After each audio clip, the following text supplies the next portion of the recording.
આખા મશીનમાં આ ફોટોસેલ કાર્ડ જે છે એમાં સેન્સરો લગાવ્યા હોય એટલે સેન્સરોને ઇન્ટરપ્ટ કરીએ તો એલઈડી ચાલુ બંધ થાય. બતાવો, આ સેન્સરો ઇન્ટરપ્ટ કરીએ ધીરે ધીરે ધીરે એટલે એક એક એલઈડી અને રેડિયેટરમાં ચાલુ બંધ થાય. બરાબર. જે એલઈડી ચાલતી ના ચાલે, ચાલુ બંધ ન થાય, ફક્ત ચાલુ રહે, એ એલઈડી વાળું સેન્સર બગડી ગયું છે એવું નક્કી થાય. એ એલઈડી વાળું સેન્સર ગોતીને એ પર્ટિક્યુલર સેન્સરને બાયપાસ કરવા માટે ઉપર જમ્પર આપેલું છે. બતાવો, ત્યારે સેન્સર જે બગડેલું છે આ બાજુ પહેલું બગડેલું છે ને, 3 નંબર લીધું ને, 3 નહીં, ઉપરવાળું. આ પહેલા પર ફોકસ છે તો 3 નંબર લેશે. હા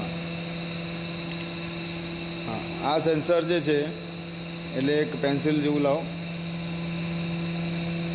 ત્યાં બધા પેન્સિલ. આ સેન્સરમાં 3 પિન છે, પહેલી, બીજી અને ત્રીજી.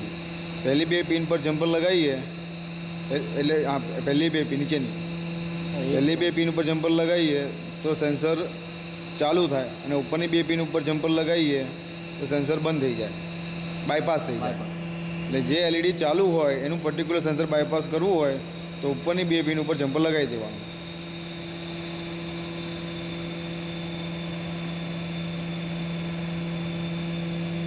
આમ કરવાથી એ પર્ટિક્યુલર સેન્સર જે છે એ બાયપાસ થઈ જાય અને ફોટોસેલ ચાલુ થઈ જાય. એટલે હવે તમારા 8 સેલની જગ્યાએ 7 સેલ પર ફોટોસેલ ચાલે. બરાબર છે.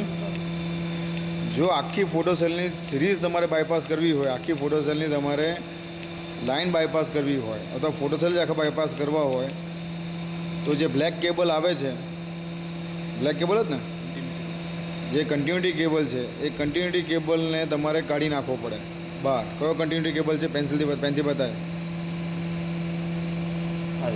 હા, જે બ્લેક કેબલ જે છે એ બ્લેક કેબલ જે છે એને તમારે બહાર ખેંચી કાઢવો પડે.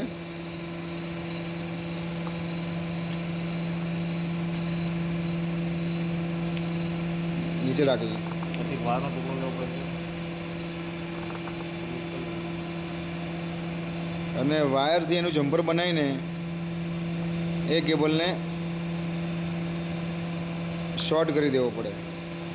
હજી ઉપર લે થોડું. 2 પિનો શોર્ટ કરી દેવાથી આખી ફોટોસેલ સિસ્ટમ બાયપાસ થઈ જાય અને કટિંગ મશીન સેફટી વગર ચાલે. બરાબર છે. બીજું કંઈ ફોટોસેલમાં રહી જાય આપણે? હા, ચાલો ચાલો, બીજું કંઈ ફોટોસેલમાં રહી જાય છે? એટલે પહેલાં એવું બતાવવું પડે.